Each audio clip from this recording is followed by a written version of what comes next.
Hello. Howdy, friends. Not Sunday, it's Monday, and it's Monday evening. It is. Um, it is. Um, pretty good day here. How are you doing, Mars, It was a over there on the long East Coast? it was a long weekend. Yeah. I chopped my hair off. I went to a wedding. I had a family reunion, which means I didn't have time to read all my comics. So blame me that we didn't do a show yesterday. You can also blame me. With my work schedule and apparently the lingering effects of COVID have taken over my life, and it's a beast, y'all. I'm ready for COVID to be over. I'm still dealing with like all the nasty like COVID symptoms month plus after, so I'm ready for that to go away. Because then I feel like I can really get into, like, once again, reading more comics more regularly, and just feeling better. Yeah. Hopefully soon. But we've got some friends here who obviously have the notification bell on because we're doing a Monday later evening chat rather than Sunday morning. So let's go ahead and say hello. We've got Jay here first. Thank you for being here first. You got that notification bell. And then John second. And a little bit later today, Comic Gories is happening. So right after this show, we'll probably go right into Comic Gories. So that's pretty fun. Hello to Scott, who is third. Thank you. Thank you. Thank you. And then we've got Niall. Hello, Niall. Hello, everyone. And then hello to Gus. Hope you're doing well. Hello to Victoria. Thank you for being here. Our friend Carrie, officially unofficial geek. Hello, and thank you for being here. We've got Wednesday Spoiler. What up, comic book fam? And then Bobby DeLaGhetto. Hello. And he concurs with us, with me. You sent me a picture of your hair, and I was like, girl, you look so good. And I think it was specifically a wooga, respectfully. To So be fair, this was after I fixed it. So I got my hair obviously chopped off and done, and I was going to a wedding Friday, and Homegirl made me look like Uncle Fester in his wig had a child with the berries and cream kid. So I literally panicked and went into Mrs. Fix-It mode, but I think I was able to sort of salvage to be fair, I would still smash Uncle Fester. it. Who wouldn't smash Uncle Fester? He's See adorable. that? So when you're like, it looks like Uncle Fester. Well, thank you everyone for being here. We've got comics to talk about. It felt like this Oh last week my. was a pretty kind of a big week. I thought we had 2 weeks of books to cover, and it was only a week. Like, Yeah, what happened, comics? what happened there? I know this upcoming week feels a lot smaller than normal, so I know I'm going to make up for it with some trade paperbacks. So, Crazy. It was a crazy week. I think I read 15 books. whew, But it was kind of quiet in the news front. So we'll yeah. kind of jump through that, and then we'll jump right into comics. So I think the first thing right off the bat we need to talk about, because we're gonna save the big guns for last, an ending to a little show called Ms. Marvel happened, and it kind of ended on a very big conflicting note. You've been watching Ms. Marvel. How did you feel about it? How did you feel about it the whole way through? So there were there were definitely a couple of weeks that, like, when the show first came out, I'm like, this has to be my Wednesday show. Like, Wednesday first thing in the morning, I'm gonna go and I'm going to watch Miss Marvel. And then I think maybe by like episode like 4, I was like, okay, I'll either watch it later in the day, okay, maybe I'll get to it tomorrow. And then the last week came out, and I think by that point I was an episode behind, so I watched the last 2 episodes. But by golly, those were my favorite 2 episodes of, like, probably almost anything Marvel has done. Of obviously Really? Miss Marvel, I really enjoyed it, especially thinking, like, I feel like in the same way that a lot of people learned about the Red Summer and Tulsa, Oklahoma from Watchmen. I feel like a lot of people are learning about this historical event that happened from Miss Marvel, and I thought that was pretty interesting. I That felt was like I great. learned a lot. Obviously, it's a real life historical event that happened in this like fictional world of Miss Marvel. And they gave us some, you know, a little bit of that history there in the show, but it made me go, the weird fixations that I like to have. I went and I like researched a little bit about what the partition was and how it like colonial, like British colonialism affected India. So anyways, I thought that was pretty interesting. And I loved how they weaved that into the show. I really liked it. There was a big thing that happened at the end of Big Miss thing. Marvel. I Two went in, big things, actually. yeah. So I went into my shop on Wednesday not having watched it. And I ran into Josue, and Josue was like, stay off the internet. It's already been ruined for me. So I was lucky enough to watch it later in the day and have that thing not be ruined. And I don't want to ruin this thing for you. So if you are not But it's caught up kind on of Miss Marvel, insane. it is kind of insane. So before we go into like what that was, tell us what were your thoughts on it? You and I haven't really talked about. I mean, we kind of No, have, we but not haven't. really. We haven't really talked about it. Am I just bored with Marvel at this point? Or maybe not so much Marvel, but the MCU. Okay. Moon Knight, I was so excited for. Loved that first episode. Loved like episode 4. Didn't really care for the rest of the series. Hawkeye, loved like 1 or 2 episodes. Didn't really care for the rest of the series. Honestly, Ms. Marvel felt the same way. Wow. That first episode, I still think is one of the greatest things Marvel has put out in the past 5 years. I absolutely love this show. I love that it's representative. I love that it's making people get upset and calling it woke, even though it's just called fucking representation, you Yeah. dingus butts. Yeah. Like I love everything that this show stands for, but I think that it gets really messy, and I think the problem that Ooh. goes with that is both a combination of the 6 episodes and also them creating filler to stretch it to 6 episodes. It's kind of like you either need to cut the filler and at that point just make a movie, or you need to, you know, if you're going to go with this filler, ride it out and extend your episodes to like 8. Because the 6 episode formula just is not cutting it for me. It didn't work with Moon Knight. It didn't work with Hawkeye. But that first episode was great, but I found myself losing focus of what this show was about and the plot. Like I didn't know what was going on half the time, Yeah. but I enjoyed her. I think she's precious. Mm-hmm. I agree. And I think that especially with that first episode, they made it very stylistic. It was reminiscent of the animated Spider-Man movie. It's fun. And so I hopefully they're building up into like a Champions type run. Or Um, Young Avengers. yeah. So either one of those I think would be really fun. Whatever they end up doing. And I think that's almost why shows like this are a little bit messy, because if you're in the Marvel universe, even if you have one character, like, you know, Miss Marvel has her own run, Captain Marvel comes in, the Avengers come in, Yeah. people come in and interact with them in this world where we just see Kamala Khan here. We just see Miss Marvel and we see her in her world, which is like a bubble, and maybe like other things are mentioned. But in the comic books, it's always like it's the world. Yeah. But we don't get to see that, unfortunately, in the show. So I wish that they did do more of that. And I think that would make the episodes feel less like fillers if we did that. Possibly. I think at the end of the day, at this point, it's a matter of Marvel is stretching itself way too thin. Yeah. They've had, you know, we've gone from having 1, maybe 2 projects a year if we're lucky, to now having like 5 or 6 in between movies and TV shows. And it's getting to be too much. And I'm not even talking about the visual effects, because that is a different story. That is something else I could go on a tangent on. She-Hulk, I'm looking directly at you. Please don't fuck this up for me. Let me live out my big green woman fantasies. But I think Marvel is stretching itself thin, and I'm thinking that they're starting to realize it, but I'm hoping they realize it sooner rather than later, because otherwise we're all just going to suffer.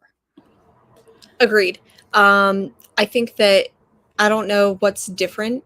Maybe it is because now there are shows that they're having to weave into the Marvel Cinematic Universe, but it feels a little bit messy.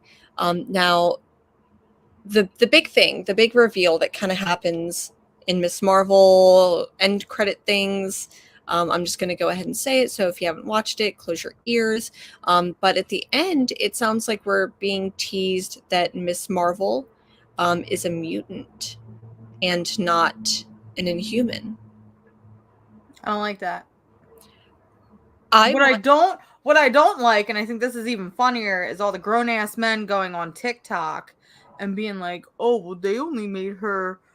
They didn't make her an Inhuman because Inhumans didn't exist, and if she was created back in the day, she would have always been an X-Man." And it's like, you realize that the Inhumans were created in like the 70s, right? Yeah. Like, I'm a girl, and I realize that the Inhumans have been around since the 70s. Yeah. I don't know. I mean, I understand. Here's the thing. Would Kamala have been a mutant if there wasn't that weird, era in comics where, Marvel was just trying to bury the mutants? Probably. But it's also an important part of her identity. And I feel like we've seen a lot of identities taking away from characters that aren't so great. I'm looking directly at the Maximoff children. Yeah. But I don't know. It's weird. I'm on the fence about it. Did I enjoy it? For the most part, do I like what it represents more than my enjoyment?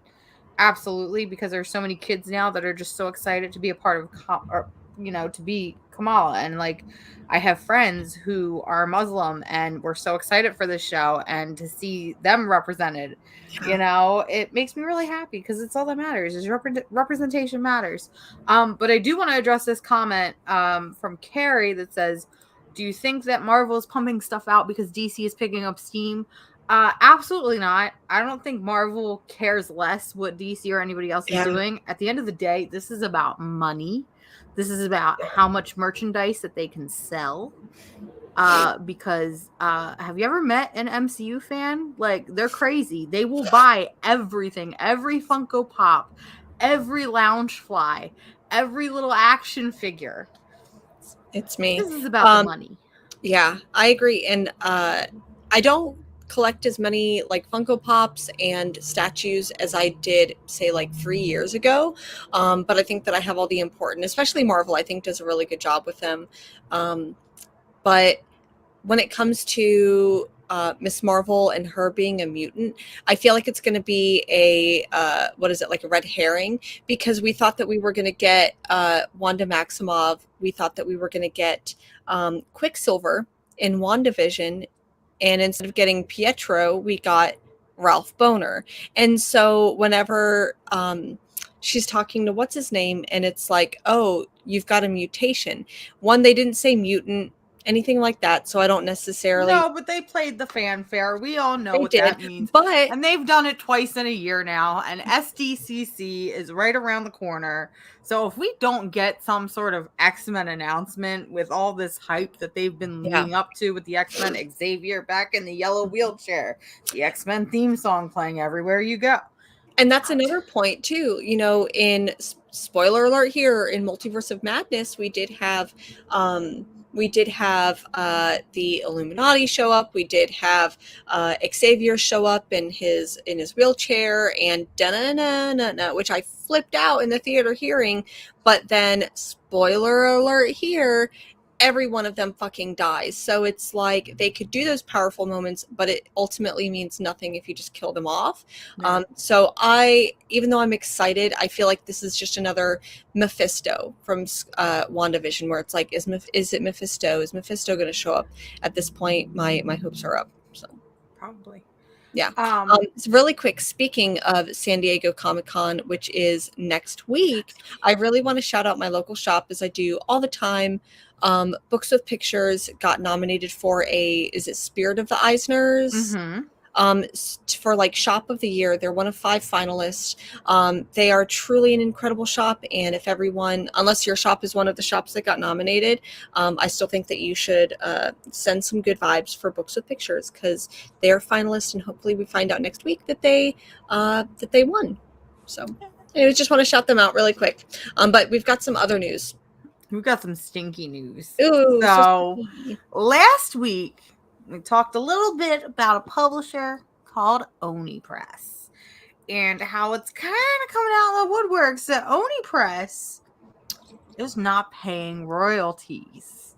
They're involved in a massive lawsuit right now with Genderqueer, which we covered last week. If you want to hear about our rant, it's on last week's show, because if not, we'll be here for another 35 minutes. Yeah, right. But Oni Press decided to lay off 40% of their fucking staff last week, which is a huge. You can't do shit like that, my dude.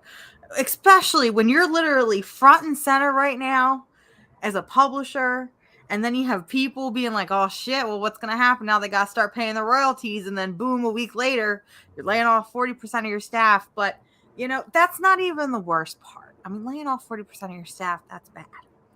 No. What's even worse is doubling down. And Oni Press released a tweet statement, and I don't even know if it's still up. They might have deleted it at this They point. may have taken it down, yeah. But they basically stated that people on the internet were spreading lies about it being royalties, that there were big shakeups right now with the company, that everything that they do is to make things better for the company and to improve comic books and that this and that. And I think that the decision, they were like, we're restructuring. If I remember correctly, it said something along the lines of like, we're restructuring. This is industry standard, from what I understand, is what they said. It was a fucking mess. People immediately flocked to Twitter. People started pulling their creator-owned stuff, contacting lawyers, breaking their contracts, you name it. And it's like, I don't think, you know, in the 10 years that I've been a part of comics, I don't think I've seen a publisher flop this hard. I mean, I would say that, for one, that I respected as much. Like, there are maybe some other publishers that have pulled some other just like crappy things. I'm kind of looking at you, Image, but Image hasn't fallen quite as far. But for Oni, I feel like Oni had a really good thing going, especially the way that it, from me as like a consumer, the perspective was that, It's bad. It's real bad, y'all. Yep. And it felt like from the outsider, like they're doing good things. They're adjusting to the market. They're doing more graphic novels, which I think is like a good like system for them. A lot more creator-owned stuff. Yeah, so I was excited for that. I really like the work that they're putting out. Like, this has nothing to do with the work that, like, they solidly come out with some good things. But honestly, after I saw this, it felt like it put a bad taste in my mouth. And I'm not gonna lie, there were some books that I read from Oni this week. I think even another like new issue #1, and I was like, oh, I'm probably not gonna order this now because I don't feel good about it. Whether that's just my perception or that's the reality. I was like, do I really want to go ahead and keep pulling this, or do I really want to go ahead and keep reading this book if I don't think that Oni's going to be around in the next year? That's the scary thing is Oni going to be around in the next year? I mean, if you're cutting half of your staff, you're involved in a major lawsuit, you've got people coming forward saying they haven't been paid in years.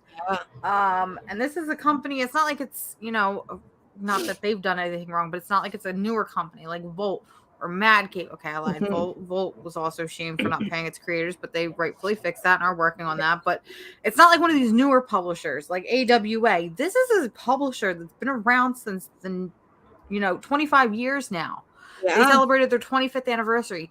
They've got books under their belt like Scott fucking Pilgrim, which is one of the top selling comics of all time. And it's just, it's insane to me that they're doing this.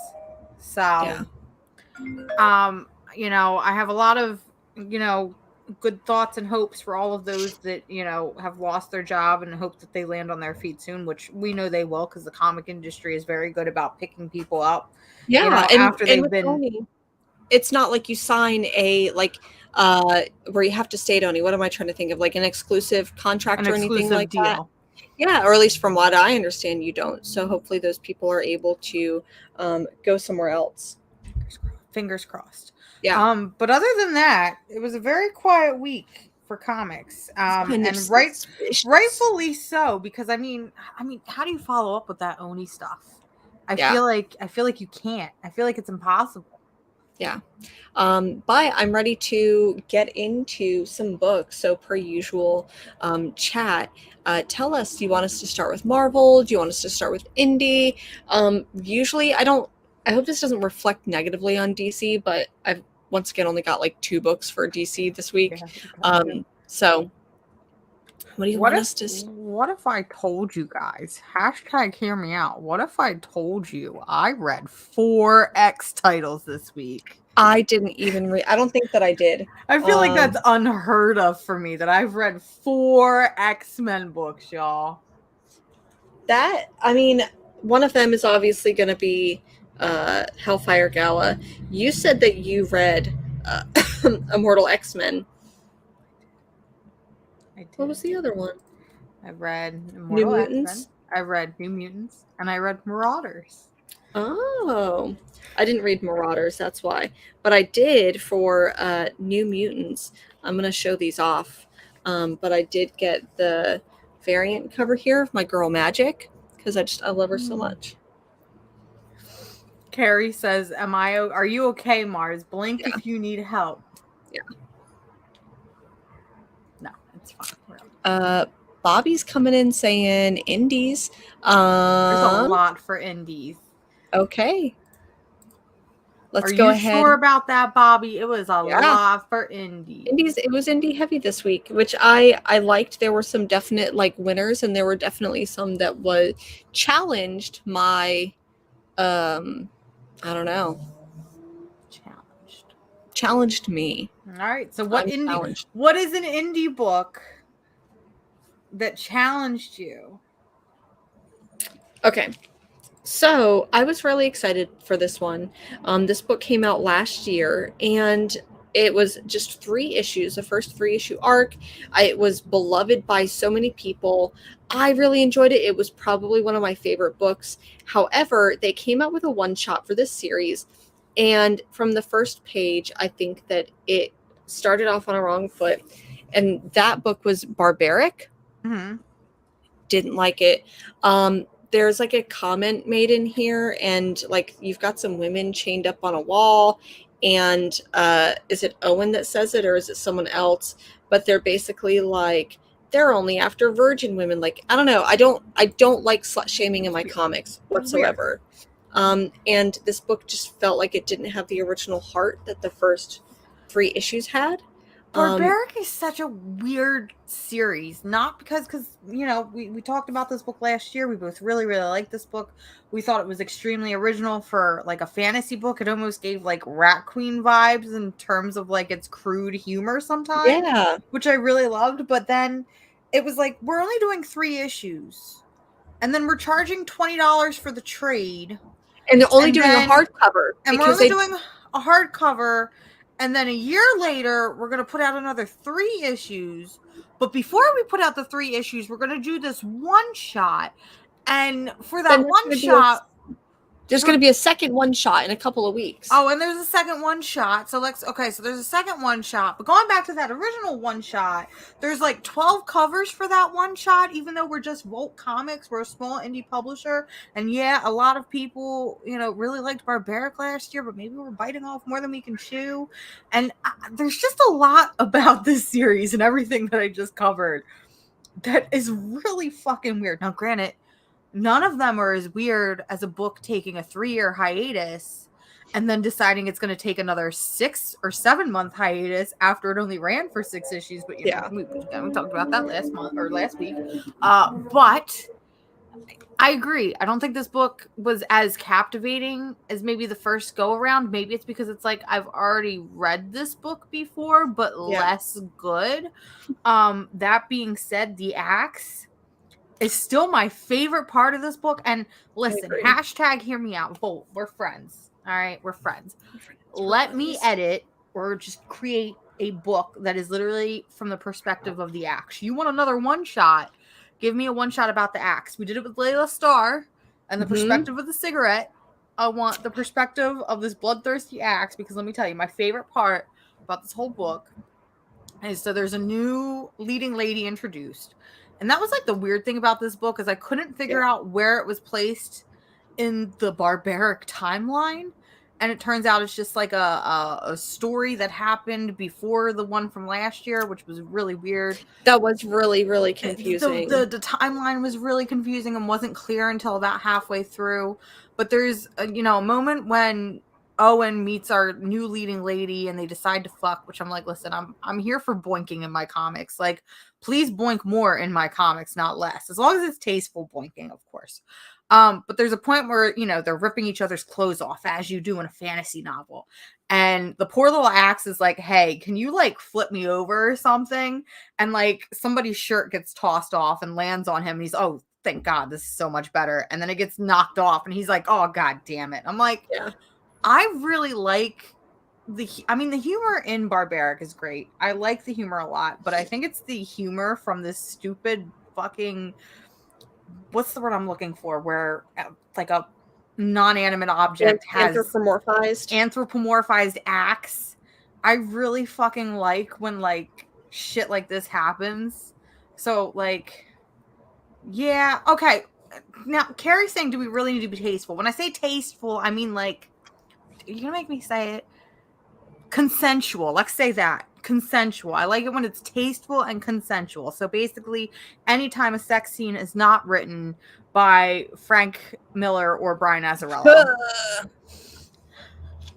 I said it. Man, we're starting off strong tonight. Yeah, we are. Only not even half an hour in, and we've already got the diss track going.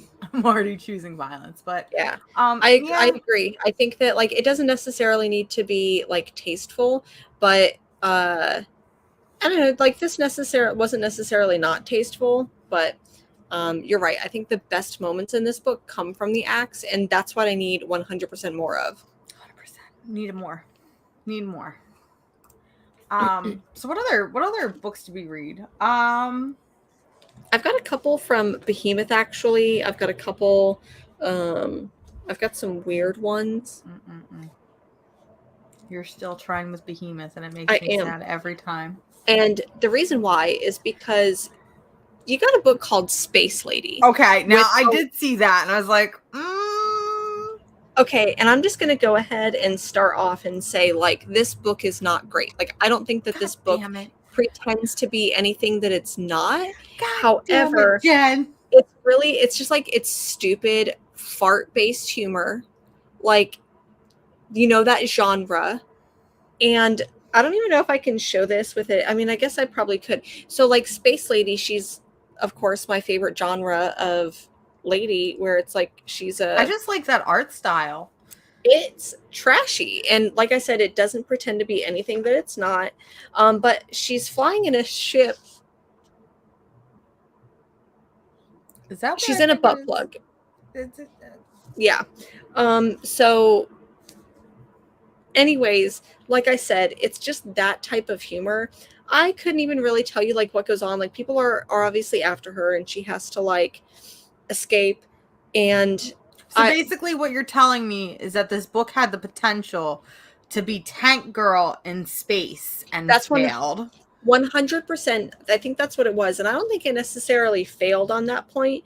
Like there's a moment at the very end where one of the people who come after her like are like, oh, I'm gonna come after you. And then she's like, do you really want to do that? Like, let's just do this instead. Let's get a drink. Like, let's just get drunk. And I just thought that was kind of funny. Okay. Like, let's go get a drink together. So anyways, I liked it, but it was weird, and it is not for everyone.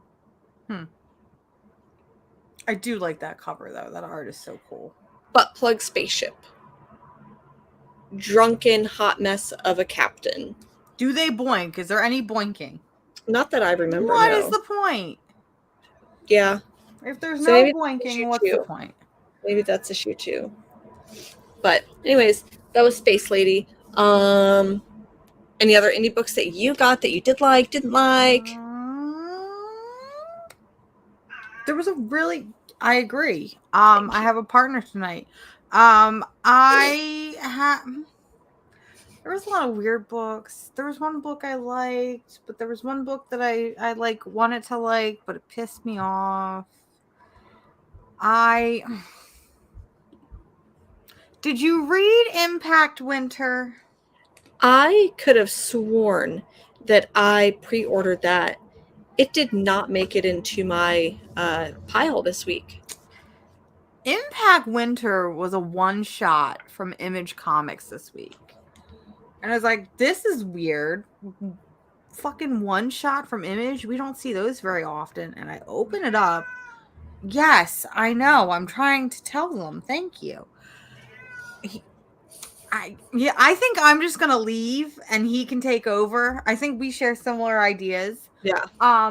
So Impact Winter, I opened that book up and I was slapped right in my face a huge ass Audible logo, and I'm like, Audible for a comic? And then it turns out that Impact Winter is actually a podcast based story that was adapted for a comic, but they're only willing to give it a one shot. And I'm kind of upset about that because this book story audio podcast has potential to be really fucking great, and it's cut off by a one shot. So it's essentially this post-apocalyptic, set in the middle of winter. But there's vampires, but there's not vampires like you think. It's almost like 30 Days of Night type thing, but not quite. So like the world building in this book, even though it's a one shot, I'm invested.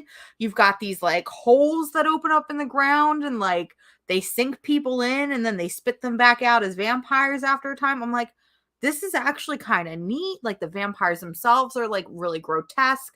They've got like bat faces, but then you also have vampires that look like the traditional vampires. You got this. Yes, I'm telling them. Thank you. You get this like really like love interest dynamic that I was kind of vibing with, but not kind of vibing with.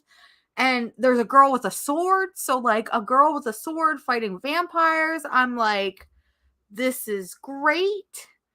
But again, I'm constrained by a one shot, and I didn't get anything out of the one shot aside from wanting more. Do you feel like this would have been, I mean, obviously you haven't listened to the podcast, so like I know that may, do you think that if you had listened to the podcast you would have liked it better, or like this was meant for people who read the podcast or who had listened to the podcast? I don't know. I part of me wants to say that it was an advertisement for the podcast, because on the last page there's like a spread, almost like it looks like a real, not a real book, but like it's the cover of a book, and it's just the girl walking through the snow with her giant sword, and it's like, find out what happens on blah blah blah. And I'm like, so you want me to listen to this podcast? But I also, hear me out, I know I run a podcast-esque thing. Aside from my friends, I don't listen to podcasts. Agreed. It's like I listen to very specific podcasts. I'll maybe listen to like news ones or political ones or ones that like my friends are like, if they do like a fun special episode, I'll normally listen to, but podcasts aren't something that I specifically listen to a lot. I like interacting. So that's why I prefer live stream shows or things like that. Sometimes if I do a podcast, it's not going to be anything where it's like a story that I have to follow, like an audiobook. It's going to be something that is like, I don't know. I like nonfiction type stuff. So that's normally the type of like podcast. I wanted more from this because the world building was there. I was interested, and it sucks because there are like ongoing series right now that try and fail. Yeah. And it sucks that like you gave me something decently good and something I could have been really, really into, but joke's on you, it's only a one shot. So I mean, if you guys into like post-apocalyptic cool vampires and then want to continue and read or watch this or listen, sorry, if you want to listen to this audiobook, I guess do that. I mean, maybe this is just the best advertisement that I've ever seen. That's it. That's all I can say for Impact Winter. I'm so mad. I want this to be a book. I may check it out. Is it a thick one-shot issue, or do you feel like it was too short? I think it was like 45 to 60 pages. I mean, it was long enough to contain a story, and it didn't feel like things were that, like the story it told was kind of concise and to the point, but I wanted more. Yeah. More world building, more character development, more action, because I know it's there and it kind of leaves you on this cliffhanger, but Well, when it comes to Image Comics, there were a couple other books that came out. One of the books I'm really surprised came out because it feels like we just got issue 2 like 2 weeks ago. But did you read the 3rd issue of 8 Billion Genies? 8 Billion Genies. I love this book. Oh no. This has been my least favorite issue so far, but I need to know why you loved it. I have a guess that it's because of like there's historical like musical figures that pop up in this book. I imagine that might be why you really liked it. I mean, it's part of it, but I just like the idea of like these wishes. And so 8 Billion Genies, we covered this book 3 times already on the show, but to kind of give you the rundown if you missed it, 8 Billion Genies show up. Hey, you get one wish. We learned last week, 2 weeks ago, last issue, whatever.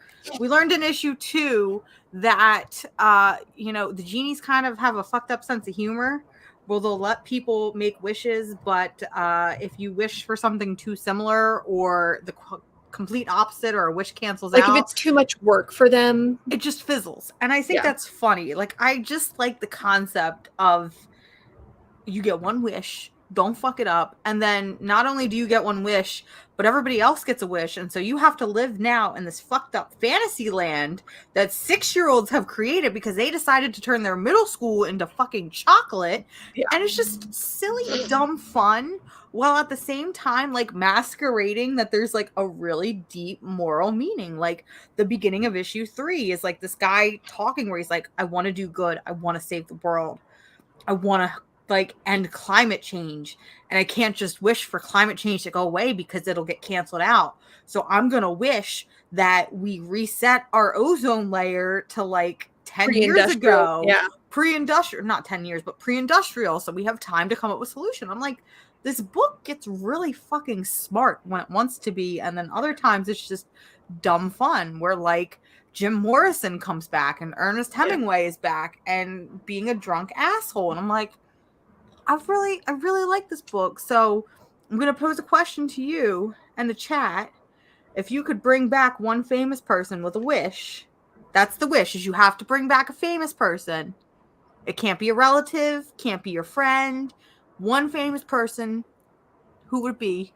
Everybody in the chat already knows who mine is, so I feel like it's cheating. That's why I'm asking you. Mine's easy.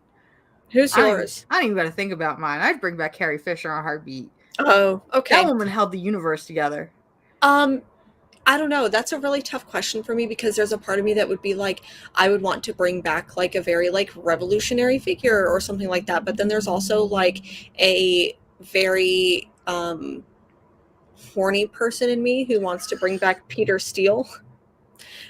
Or I would also bring back... I don't even know who that is. Do I not know who Peter Steele is? That's not the guy. No, that's Brandon something.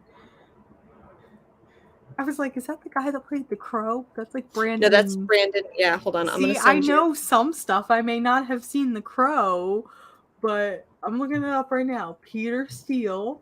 I need you to do me a favor and don't show this picture, but go ahead and just search Peter Steele Playgirl. Oh, no, I know who. Oh, I mean, so is the point of the wish? So Jen has taken our wish and completely changed it.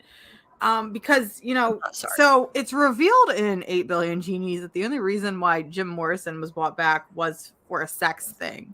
So are you basing your wish off of a sex thing? So that's where my brain went. If I'm going to do like how the character... I thought it was just to like hang out with somebody. I mean, and like Scott got it here, like there is 100% a part of me who'd be like, okay, cool, like Jack Kirby. Like I want him to like get his bag for like basically creating the MCU. Somebody for a sex thing, I'm gonna bring back fucking Heath Ledger, duh. Okay, but solid. 10 things I hate about you, Heath Ledger. So if it's like a 8 Billion Genies, who would you bring back? Fuck, Marry, Kill edition. Like we're gonna 100%, 100%. weird. The fuck portion would be Peter Steele. The kill one would definitely be Ronald Reagan. Or maybe Andrew Jackson. No, That's a tough one. go back. Everybody's bringing back Reagan to kill. Listen, that was like my first thing is I would like to kill Ronald Reagan. Okay, so you get Ronald Reagan, I'll get Andrew Ronald Jackson. Reagan. I don't fuck Mary. But who would I marry? Who would be my maybe I would okay, I lied. All right, fuck Mary kill. I think I got this. It's gonna be really weird. Hear me out. All right. Kill Ronald Reagan. Then I feel bad. Like these are dead ass people. All right, kill Ronald Reagan. Fuck Ryan Dunn. Marry Ryan Dunn from Jackass. And marry Heath Ledger. I think that's right. Okay. Yeah. I still got to think about who I'm going to marry, but also, yes, Scott, we're bringing back Ronald Reagan just to kill him because I'm here. Actually, you know what? I'm going to bring Ronald Reagan back, show him how far and how much marginalized people have succeeded, show the man that weed is now legal so he can have a heart attack. It's the war on drugs, and Mr. then Reagan. I'm not going to kill him. I'm going to show him that we all now wear the Dare t-shirts, ironically. And then he'll just die on his own. I'm not doing anything. I'm going to bring back Andrew Jackson and just let indigenous people have at him, man. Like, I won't be the one responsible, but I'll let him anyway, we're here talking about a little book called 8 Billion Genies #3. First of all, these books are selling crazy right now. Like they are. There's even like a third printing. Issue 2 and issue 3 are selling for like $15 a piece right now just because it got optioned last week. And I'm like, I thought that the comic book market was like slowing down and kind of crashing. And then it's like actually like not because people are still psycho. But 8 Billion Genies ends on like this twist. And I don't want to like spoil it, but I really like the twist because it reminded me of We Live. So I feel like if you've read We Live, you already know the twist. Oh. But I like this book. I like that it's been 8 hours, 8 days, 8 weeks. Now we're going to see 8 months. And I'm just really, it's been 8 minutes, 8 hours, 8 days. Now we're going to see 8 weeks.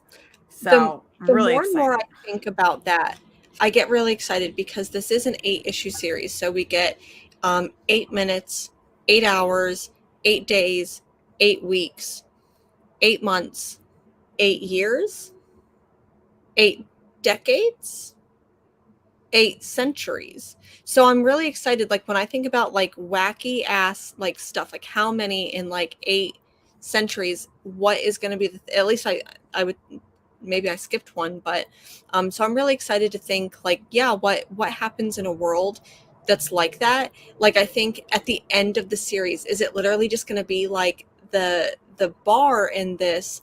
Because remember, folks, if you read issue 1, the bartender, owner of the bar, his wish was used to be like nothing. Bar's from like the a safe zone. Yeah, nothing from the outside world can affect the bar. So I just imagine, is it going to be like the bar and just be like at the edge of space or like in a void? So I'm really excited for that. Really excited. But I liked 8 Billion Genies. I love this book. I get excited every time we see it. Yeah. Now, my favorite Image comic right now, probably. Oh. But there was another book from Image this week called Above Snakes. Yeah. Did you read it? I did.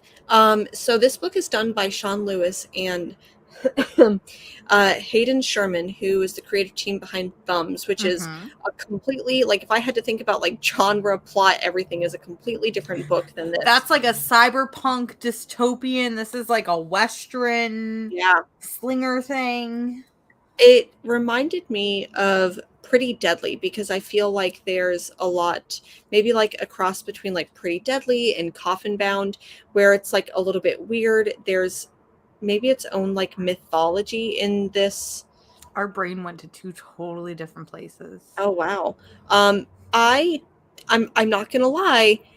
I felt like something was missing. I really liked it, but I needed it to either push the boundaries, push the envelope a little bit, or I needed it to explain more to me of what's going on, which is why it's reminiscent of Coffin Bound, because I had no clue what the fuck was going on with Coffin Bound, but I loved every minute of it. Mm-hmm. But that was a different creative team entirely. So the artwork in this is absolutely beautiful. Oh my god, the art is so good. So to kind of break it down, Above Snakes is like this Western kind of like gunslinger-esque story that feels very much like an anthology, where it seems like each issue is its own separate story, but Because they're like he's going to a different city, maybe. Yeah, he's going to a different city. It feels like each story has its own self-contained plot, which I really enjoy, but it's got these loose threads, like this gang, the Above Snakes, and the fact that, you know, our main character's wife was killed, and there's this talking bird, and like you said, it's a little weird. This book, hear me out, this book gave me Cowboy Bebop vibes. Okay. And once I started thinking of it like that, because those first couple pages, I'm like, this is a little slow. It's a little wordy. I like the little bird. I like the interactions between the man and this bird that we don't actually know if the bird is real or if the bird is just a manifestation of his mind, which is pretty cool to think about. You know, it was a little wordy, but then we start getting into this plot where he goes to the city. He finds out this woman betrays him. He goes and saves, you know, a whorehouse, for lack of a better word, and then basically is like, here, ladies, you deal with them. Sex workhouse. And, you know, it's like, here, ladies, you deal with him and you do whatever you want. And they chop his dick off. And I'm like, good for her. This is my kind of book. Like, I'm rolling with this right now. And the main character gives me total like Spike vibes. Like, we find out that his wife was murdered and he's like after revenge. And I'm like, huh. Did Sean Lewis like watch Cowboy Bebop as he was writing this book? Because that's what I'm feeling. And once I started to put that in my head, like, it's Spike Spiegel, y'all. Yeah. Especially when I see that, I see the Cowboy Bebop. That makes me want to like go back and watch or read this. Especially because, like you said, this one is set in this like Western, but it almost feels like it could be a post-apocalyptic, like desolate wasteland. Or like a fantasy space type thing. Like, we could end up at like a spaceport at some point. And I really, really like how creative this book gets. Like I said, I was really excited for this book when it was announced. I'm like, oh, this looks cool. Looks like it could be fun. Started reading it. Was like, oh, this is a little dense. I don't know if I'm going to like this. And then at that halfway point, I'm like, I really, really, really like this book. And I love when books do that. I love when books subvert my expectations. Yeah, agreed. And seriously, like this book, I think that if you like any of Daniel Warren Johnson's artwork, you would really like this, because I definitely got vibes of Do a Powerbomb by Daniel Warren Johnson. So I would recommend it. I liked the artwork. The artwork to me was more inviting than some parts of the story, but anyways. I agree. It was a lot of fun. I really like this book. It makes me realize I kind of want more Westerns, because I feel like we don't get a ton of those. We have books like Pretty Deadly, East of West, Witchblood-esque. Is Witchblood a Western? I feel like Witchblood is a Western. And then one of my favorite books, which is called Purdy, which is published by Image Comics. It's an oversized graphic novel. It's really fun. It's about a big boobied lady that just kills people. It's basically me. It's great. I love Purdy. But like, I want more like wacky Westerns, like more gunslinger, Billy the Kid type shit. Like, give me like the way that we got a Suicide Squad medieval book. I'm talking about Reaver, which was done by Justin Jordan. Yeah. We got a book called Reaver. It was like a medieval Suicide Squad. Give me a Western Suicide Squad. I feel like that could be a lot of fun. Agreed. I've got, I think, one other Image book, or maybe that was it for Image. That's all I have for Image. Okay. I've got 2 books for Scout Comics. What do you have for Scout? So a couple of months ago, there was a book that came out, just completely, I don't know, shocked me, and it was called Murder Cop. You mean I think it Mullet was Cop? Mullet Cop. Sorry, Mullet Cop. Thank you. So Mullet Cop did. It was just a one shot, and it looks like they did another one shot. That one issue was like, it was hilarious. I loved it. In this one, I feel like we don't even see Mullet Cop show up until like the halfway point. So I don't know if it's just trying to Didn't like, Mullet Cop? I feel like I remember hearing that Mullet Cop got adapted. So, or oh, got picked up. So, do you think that, with that being said, do you think that maybe the only reason why we got a second is because people were immediately trying to scoop that book up? They're like, oh, people love our book, and then decided to make a second one shot. 100% get it, because if it means that I am completely oblivious to them making something, but I just get more Mullet Cop, then 100%. It's a very fun, it doesn't take itself seriously, which is like goofy comic books that I like. But I still didn't like this nearly as much as I liked the first one. So, Gotcha. anyways, another book that I got by Scout Comics, but it's actually their Black Caravan imprint, which is their like horror imprint, is a book called Behemoth. I should know from the title that like Behemoth, the publisher, is hit or miss. This one wasn't too bad. It's about this like young girl, and it feels like she gets X-Men type powers, and then the government is after her, and then it ends up being like she's being recruited by like a it's more like urban fantasy type things with like werewolf vampire hybrid things. I don't know. This wasn't a bad book, but I feel like I've read it before and I needed more from it, maybe, or needed to connect with the character more, but it was all right if you like horror and stuff like that. Any of the like Stranger Things meets I don't know, X-Men meets fantasy werewolf type stuff. Resident Evil, is that one? That is one. I've got 1, 2, 3, 4, 5 indie books left. One. Okay. I'm going to go through these really quick because I know our last one and I really want to talk about it. Season of the Bruja, issue number 4, which is by Oni Press. This one just gets, like, it's really cute. It keeps going into our main character. She was being taught magic from her grandmother, so there's this strong, like, ancestral... it's a really good book. I've really been enjoying it, and this is one of the things that makes me sad with Oni, that like I'm like, am I going to get to see this book to completion? So anyways, I think there's one more issue left of this before the end. So anyways, I've been liking this a lot. I guess you didn't pick up Potions number 2. I forgot that came Potions out. Inc. It was on. Oh, I forgot. Yeah. So at the end of issue 1, the main character is like transported into 1992 Seattle, and I felt like every single world building and character building that had been done in issue 1, I couldn't remember. So I was kind of disappointed, and it felt like the artwork style felt a lot more rushed than the first one. So this one felt kind of lackluster for me. I'm probably gonna not be picking this one up anymore. I'm really sorry. I was rooting for you. I was rooting for you.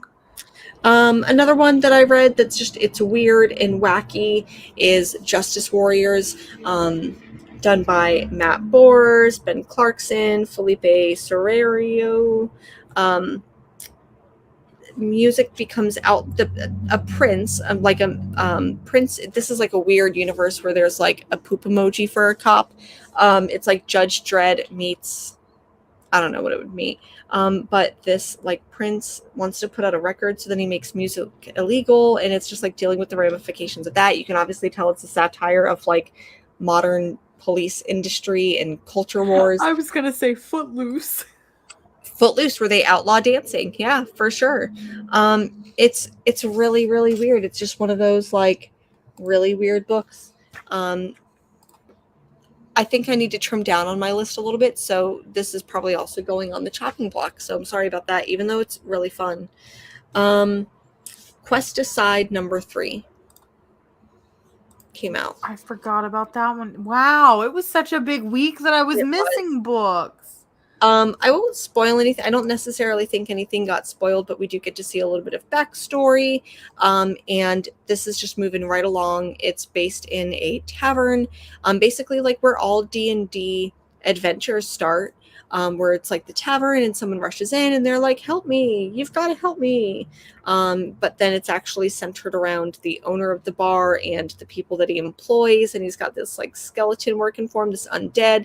And there's this really cute moment where the undead guy is like, you only hired me for a diversity hire and like only just to say that you hire undead people. But when undead people come up and like show up at the bar, you don't even serve them. Like, what food do you really have here for the undead? So anyway, it gets really, it's good. It's like, it's very deep. Yeah. So really been enjoying Quest Aside. I'm going to keep this on the pull list and I can't wait to finish that. Okay.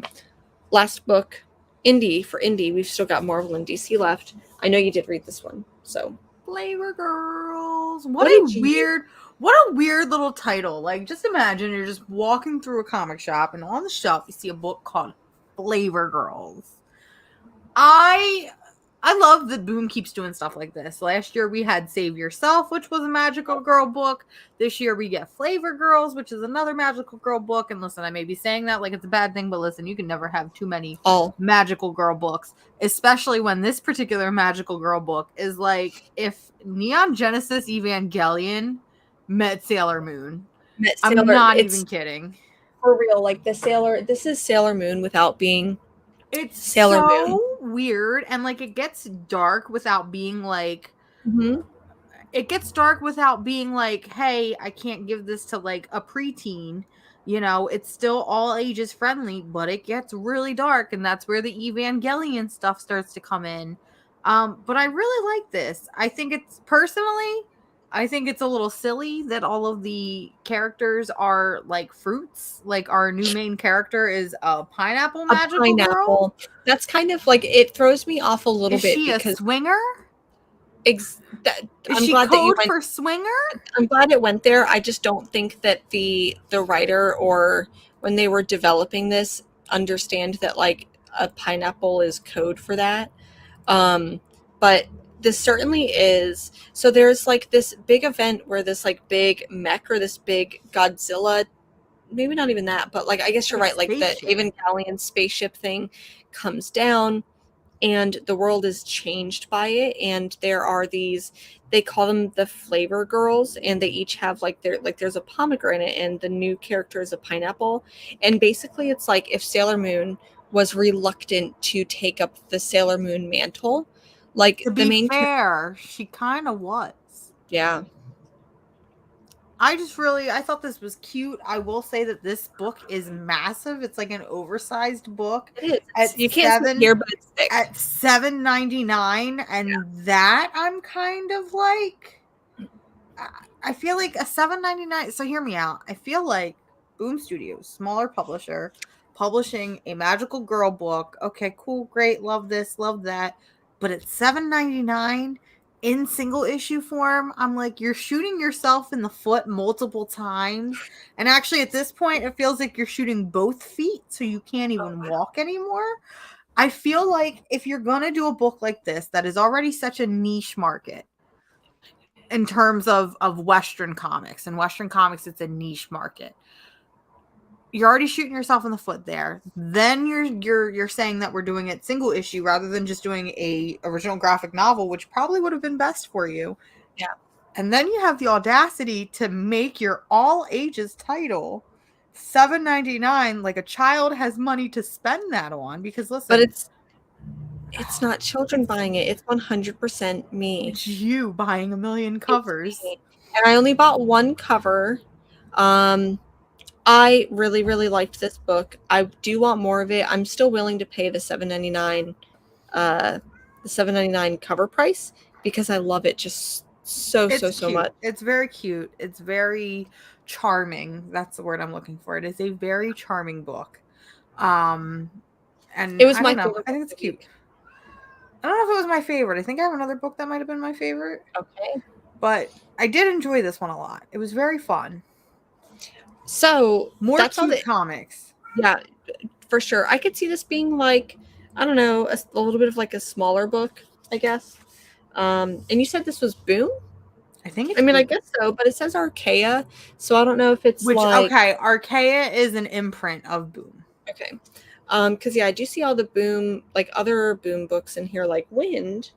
Archaea is an imprint of Boom. They've published, which actually makes it even more frustrating because they've published a lot of original graphic novels. They published a Persephone novel. They published A Long Walk to Valhalla, which was a really, really great book. I believe that they did The Man Who Came Down the Stairs, if I'm not mistaken. That was them as well. But Archaea is an imprint of Boom, and they're known for doing graphic novels. So it's like, why not make this a graphic novel then? I do wish that this was, but I'm along for the ride and I'm enchanted and I love it. So Let's go. I'll be picking it up for sure. So chat, now we need to know. Here's the tough part. DC or Marvel, or do you just want to make I think we should go right to DC because we have a lot of Marvel stuff. I It was a agree. big And week for Marvel. it was, and I only have 3 DC books, so I don't know how many you have. I Okay. do. I know one that you're just not reading. Batgirls. The last Why episode. are you still reading I it? know. I'm trying. And I agree. There's so much about this book that I do love. But this book is just it is dense because we hear everything from Barbara or Oracle's perspective. But then Nightwing is in here. Basically, her and Nightwing are out on a date. And then there's is this where this happens? I can't remember. But anyways, it does get very muddied up. I still am like mildly enjoying it, but I wish this would wrap up, and I wish that we could just get like a solo Batgirl series, like where it's not all the Batgirls, where maybe it's just Oracle. So, yeah. Anyways, it's not great. It's not bad. I still haven't taken it off my pull list yet. So, what were the 2 books that you read, or one of the 2 books? One of the books I read that I think that you might have also read, was Superman, Son of Kal-El, number 13. So it's basically been a whole year. Number 13, and this was a big book because it was the introduction of the Dreamer, which is a trans character from the CW universe, and that's kind of big. That being said, it feels like they were really just pushed into this issue. So when I knew that this character, because obviously, like, you know, it says right there on the front, the dynamic debut of Dreamer. So we know that we're going to get this character, but it really feels like they drop her in. I thought it was really cute because John wants to take Jay, like, into hiding. So he's like, okay, because his identity is revealed. Exactly. So it's like, okay, let's go ahead and bring you to the Fortress of Solitude. Like, I've never brought anyone here before.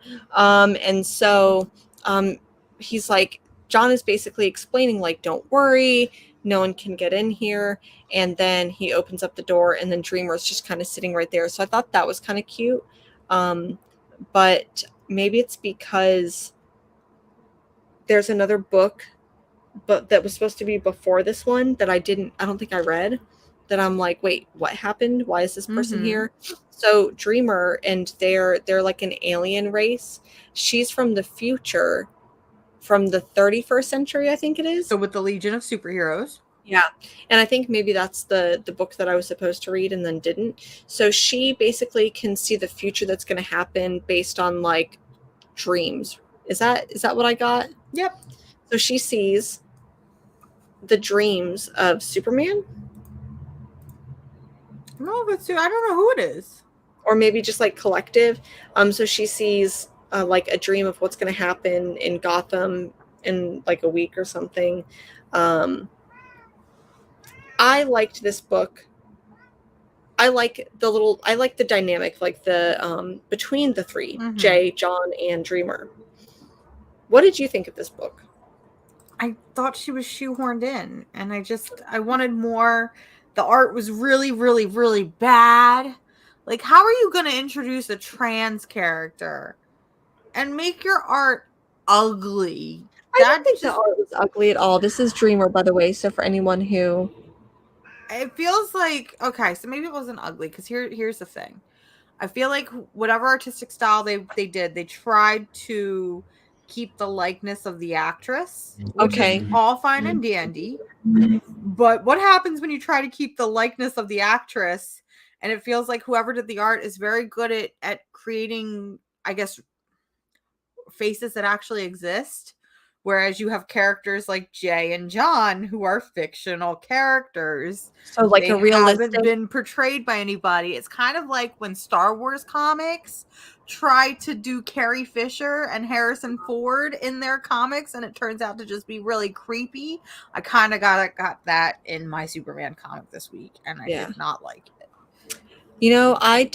I definitely didn't hate it, but yeah. I needed more. It was not Yeah, my favorite issue of this Superman run. you're right. I do feel like she was like just dropped in. But I didn't hate it, but it did feel kind of out there. It did. It very much felt. The other, well, and once again, Tom Taylor is still like a fantastic writer that I do not mind a less than stellar issue ever when Tom Taylor writes it. I Like would I'm follow still that man to the ends of the earth at this point. the last DC book that I got this week was this Superman book. I don't know why. Why? And it's Tom Tell King, me. so I like triple With don't know Tom why. King? Yeah. But I will tell you right now, I fucking hated it. Like, not only, like, I don't care for Tom King's writing, and this isn't like going to be one of those things where like he ruined the Justice League or whatever argument people have. I couldn't care about at all.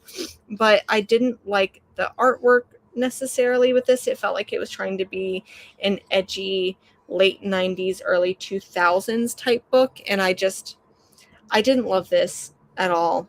So this is No definitely bueno. going in. Yeah, this is definitely going into the pile where it's like, if we have another like big pandemic event, and I'm like, oh man, I need toilet paper. This is definitely going in that pile. Oh, yikes, that's bad. I couldn't get through it. So let me talk about a book that I didn't absolutely hate. And that was Rogues number 3 from Joshua Williamson you're and still Leo reading Mack. that? I am. I'm actually really fucking still enjoying it. So Rogues is a Black Label title that essentially follows characters I should never care about, like Mirror Master and Leonard Snart, which When is they're Captain older, Cold. right? When they're older, at this point, they have been in prison or are on probation or on rehab or in psychiatric care, and they decide they're going to go on one last mission to Gorilla Kingdom, Gorilla City, and create or do this like huge heist that will set them up for life. I really like the heistiness of this. I like the hardened old like supervillains that are just like kind of fucking around and screwing up the whole way. I feel like this book, if you're a fan of like Suicide Squad and Secret Six and like these very villain centric books that have a lot of like meat to their characters, you're gonna really like this one. This one is the penultimate issue, so I'm excited to see how this book kind of wraps itself up. I feel like nobody's talking about this book, and it makes me sad because it's definitely I think it's one of the stronger books that DC's publishing, and it's definitely one of the stronger Black Label books we've seen recently. I don't know. I really enjoy it. See, there was we were talking about Poison Ivy and the recent Poison Ivy run, and I feel like that, like if I could put Rogues on the chopping block, I would, and get Poison Ivy as a Black Label book. Ooh. So if I could like switch the two formats, like okay, Rogues, you can have like a just standard size, but like give me the extra page space for Poison Ivy. It's not even that, like, when I think about Black Label and what makes a Black Label book, I mean, a lot of them, yes, have been oversized. There's been a few that are not oversized, like Strange Adventures. Yeah. But it's not necessarily like that oversized format that makes a Black Label book. I think it's more so pushing the bounds, being able to curse and have adult themes when Like it's appropriate. Like, it does. It almost feels like it's what Vertigo wanted to be. Yeah. Or not want it to be, but like, they wanted to still have Vertigo and it's your have your cake and eat it too type thing. Yeah. RIP Vertigo. So there's definitely been some books that haven't been deserving of that Black Label label like Batman and Catwoman. There was no reason for that to be a Black Label book.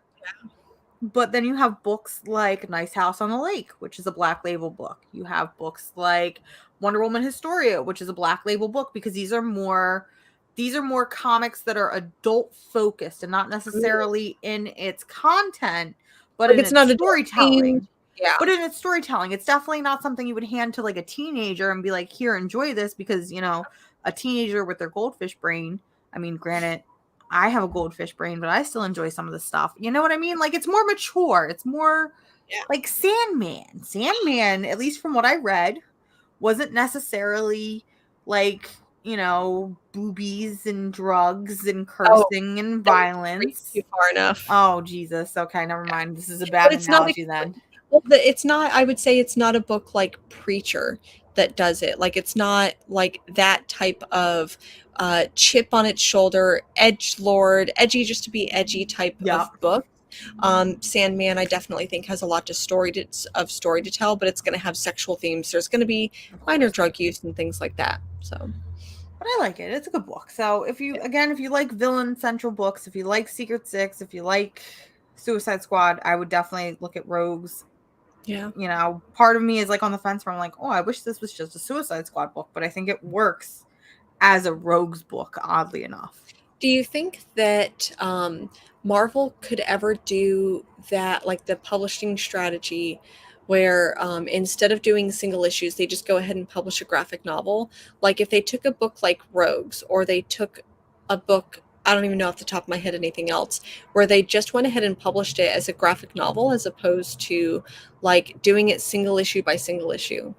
I don't think so, because here's the difference. So right now with DC Comics, DC is taking these characters that we know and kind of throwing genres at them. Mhm. Whereas Marvel right now isn't really doing that. Marvel, it's just your, you know, cut, copy, paste superhero thing. It's very much formulaic, kind of like the MCU.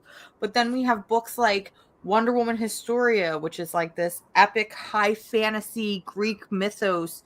We have books like Wonder Woman Dead Earth, which is like this gritty, you know, post-apocalyptic type thing, but with Wonder Woman dropped in the center of it. Mm. A lot of these Black Label books are books that you could easily throw, say, just generic characters. Like, say it was a book pitched at Image or a book pitched at an Yeah. indie publisher, but then they kind of add that extra layer and that extra dimension by throwing comic book characters that we know and love, and That maybe we're sometimes familiar get with. to know different sides of. You know, we get to see alternate sides of them. So Marvel has the potential to do it, but I don't think they will, because at this point it feels like Marvel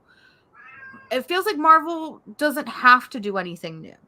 Yeah. Because they have the MCU behind it and they have that fan base behind it. Whereas DC, especially with like the New 52 and then with the kind of like stagnation of Rebirth, they felt like they needed to do something new to push that boundary. And that's why Black Label, I mean, that's why they started with Hill House Comics with books like Basket Full of Heads and Low Low Woods. And then that didn't really do too well. So they And then kind of before that, they did the Young Animals, which was like Young kind of headed by Animals. George, and that it was like they immediately got, and so like to this comment, like they got rid of Vertigo. I know that they let Karen Berger go, and then it was like all of a sudden we had all of these like new superhero characters in this um just like milk, whatever the milk war was going on with Young Animals that Gerard Yeah. was doing.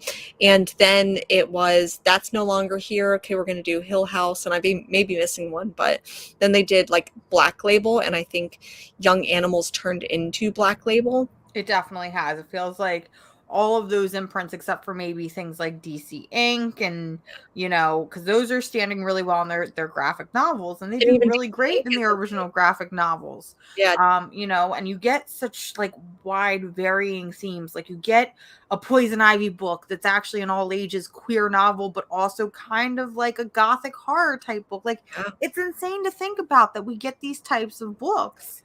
And Marvel has the characters to do it. And like for once, like it's kind of like with the movies where I look at DC and I'm like, just copy them, you stupid idiots. It's there for you. I kind of want to do the same thing with Marvel and be like, maybe don't do Black Label, but do these original graphic novels. Like, they would be so successful, especially when you think about characters like Squirrel Girl, the Young Avengers, Loki. You could do some weird shit with a character like Loki. I think the closest thing that they're doing with that right now is Demon Days with Peach Momoko. I feel like that's the closest True. thing they even have to that. But even that they're screwing up because they're doing it issue by issue. Yeah. And they're labeling each issue as a number 1 rather than 1, 2, 3, 4. So yeah. you're right on the money with that one. So Marvel, if you're listening, it's there. It's there. Just do it. Trust your audience. Trust your fans. Like, we'll be there. Speaking of Marvel, that's what we have left here for our books. Like you said earlier, you read 4 X-Men books. I'm so proud because I didn't even read 4 X books. 4 fucking X-Men books, guys. There was let me think. I'm gonna go through and maybe talk about like 1 or 2 that I don't know if you read. All of a sudden, surprise! Moon Knight. No, I just. Why are you still reading Moon Knight? I decided with this one because I just didn't like it. I'm taking this one off my pull list. So it only took you how many issues? Well, this is issue 13, and I stopped really liking it at like issue 7. So to be fair, anyways, yeah, I'm not into it. Let me think here. You said, hold on.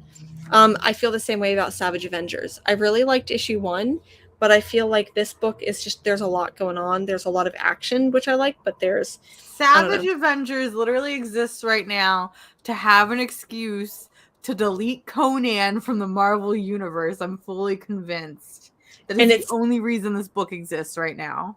And I really, really like David Paposi. I really, really do. But this book is just because I think all of these characters that are in it, I'm just like, wait, what? Because we've got Daredevil, Elektra, and we've got Dagger was in it. Yeah, so I'm not McLovin' it. So taking this one off as well. Sorry. What were some of what were some of the books you liked or didn't like? You read so I'm still for some reason reading Punisher. Okay. I don't know why, because I don't love it, but I don't hate it. I mean, I like some of the stuff that they're doing right now with this Punisher book. He's like off in Japan. He's working with the Hand. We get to see some of his backstory and the fact that he was always kind of like this brutal killer, that the military didn't make him that, and that his accident didn't make him that. He was always kind of like that, and I kind of like that. But I think the thing that's making me stick around and be oh so curious is the idea that while he's, in Japan and with the Hand and working with them, they've resurrected his wife somehow, which, if you know anything about the Punisher, that's kind of a big fucking deal. It's the whole reason why he's the Punisher. Yeah. It's like if you took Bruce Wayne and you bought back his parents. I mean, kind of already did that, but it's interesting because they bought back the wife, but they didn't bring back the children. So you get this kind of like Shutter Island experience because you have the wife, and it kind of plays up more in issue 4 where she's like, you're taking me to the park, but this is not a park I recognize. And you keep saying that I'm going to get to see my children, but I still haven't seen my children. What is going on? If you don't start answering my fucking questions, like, I'm just going to leave. And of course you got Frank that's freaking the fuck out internally. I mean, obviously not because he's cool as a cucumber, but he's freaking the fuck out internally because it's like, I finally got the one thing back I always wanted.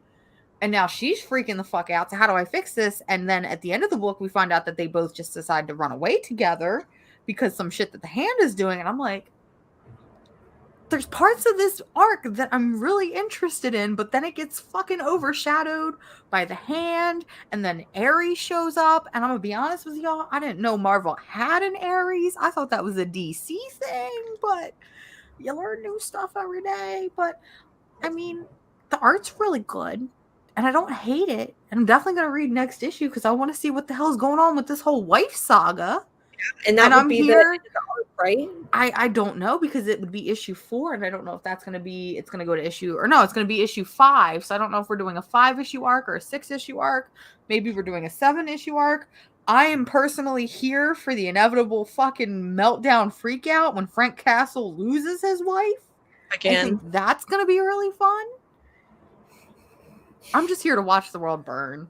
Ooh. Choosing violence with this. Choosing violence. I'm here to watch the world burn. Like, I think it's fun. I feel like if you're a Punisher fan, you would enjoy this. Maybe you think it's too woke. I don't know. It's fun to me. That surprises me so much. Like, I feel like normally I would be the one reading the Punisher comic and being like, this is too good for its own good. But it amazes me that you are the one reading the Punisher. Fun. So I read one issue and I just never stopped. It's fine. Did you, speaking of books that just seem to kind of like, I don't know what you would call it, but books that end up like getting rebirthed and revamped. We did get a new issue of Daredevil written by Chip Zdarsky, who has been on Daredevil. The same artist too. Yeah. Right. Did you get? Hold on. So I gotta get on my soapbox with this one. Okay. Where's my box? I don't know where my box is, but Before you get on your box, I'm gonna say I was fucking confused. I was like, I don't know. I've been reading Daredevil, and I still feel like there's bits and pieces. Oh, good, because I haven't been reading Daredevil, and I still got fucking confused. All right, so and I'm like, why did they need to redo it? Why did they need to? Why can't Daredevil's arc just end and him be a background character again? I mean, there's that too. All right, so children, listen closer, all right? Because this is the same fucking shit with Savage Avengers.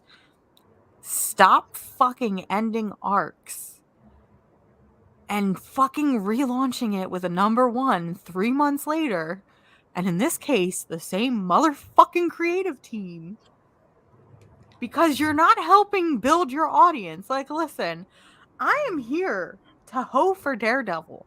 I am still in my Daredevil era. It's been a couple months since I rewatched the show, but I'm still here to hoe for Daredevil, and I just can't fucking connect with this motherfucker in comics. I don't understand. I don't know what happened. We started with Matt, and I didn't even realize it was Matt. Who the fuck told me that Wilson Fisk has a goddamn son? Because I had no fucking clue. It made no goddamn sense to me. Not only that, but why is he not hot? Second of all, why is he not hot? Why is he not hot? Second of all, then we get this, like, I thought the fucking book ended, right? The book ended. It ended. Well, there was then I turned a page, and it's like, JK, you now have to fucking read Elektra's story. And I'm like, you know what? I'm fine with a Daredevil's book. Like, just give me a book called Daredevils. That would be fucking cool. So here's the thing, is that it felt like that was part of her story. I feel like those were like some of the same pages that we got from her Daredevil run in the previous run. This book was a mess. I'm gonna say it now. Chip Zdarsky can't write when he writes seriously. Let Chip Zdarsky be funny again. Let him be like commentary funny. We talked about Public Domain last month, which was a commentary on the comic book industry and was kind of like a dark comedy book. He had a big hand in the comedy behind Sex Criminals. Let him be funny. Once he tries to go serious, let's take another example. His issue of Crossover. His issue of Crossover was him being meta as shit and funny. As soon as that man tries to write a serious, stereotypical Batman book, Daredevil book, there was something else that I read by him, and I'm like, you're not fun anymore, dude. I do Your think your last name is fucking Zdarsky. Well, it's not like a fake name or something. Wasn't that explained? But I agree. I think so. But I agree. My life is a lie. I do not. I feel like I do connect with his books more when he isn't taking it as seriously. Because I didn't connect with his recent Batman run. Not connecting, his previous Daredevil run isn't bad, but this doesn't feel new to me. Like, if you're going to do something new, do it new. This isn't it for me. So, it wasn't it. I don't like it. It wasn't it. Listen, somebody needs to give me a good Daredevil book, because I've tried Y'all told me to read the Wade run. I read the Wade one. Y'all told me to read the Frank Miller run. I fucking hated y'all for it, but I gave it a shot. I fucking hated it. I tried the Bendis run. I didn't care for it. Somebody from Netflix start writing comics, because that shit had me captivated. Okay. I'm still captivated. That's some grade A storytelling. And I'm just not getting it. It's fine. Daredevil's just not for me. It's fine. Eventually we will. Put Daredevil in space and put like Al Ewing on it or something, or give me Rom V on Daredevil. Daredevil in space. Daredevil in space. You know what? There was one Daredevil book I liked, and it was Ultimate Daredevil, and it's because it was written by Greg Rucka, and it was essentially a college romance novel, and it was cute as shit. Yeah, it is. Yep. One of the other, maybe we can end on some X books, but one of the other books that came out this week, I was really excited for, because one of my favorite writers is on this book, and that was it's a Star Wars book. You're gonna make me fucking rage twice in a row. I'm sorry. I can't do this. It's Mandalorian. I bought the variant covers, so I got the Pride cover. I don't even know who she is. And then I got the action figure cover. I did not like this book. And I think you are about to explain exactly why. Why didn't we like the Mandalorian book? I have never hated a book more than I fucking hated the Mandalorian. Listen, y'all know I'm here for the Star Wars game, all right? Y'all can ask anybody in my family. You can ask the person that I'm living with.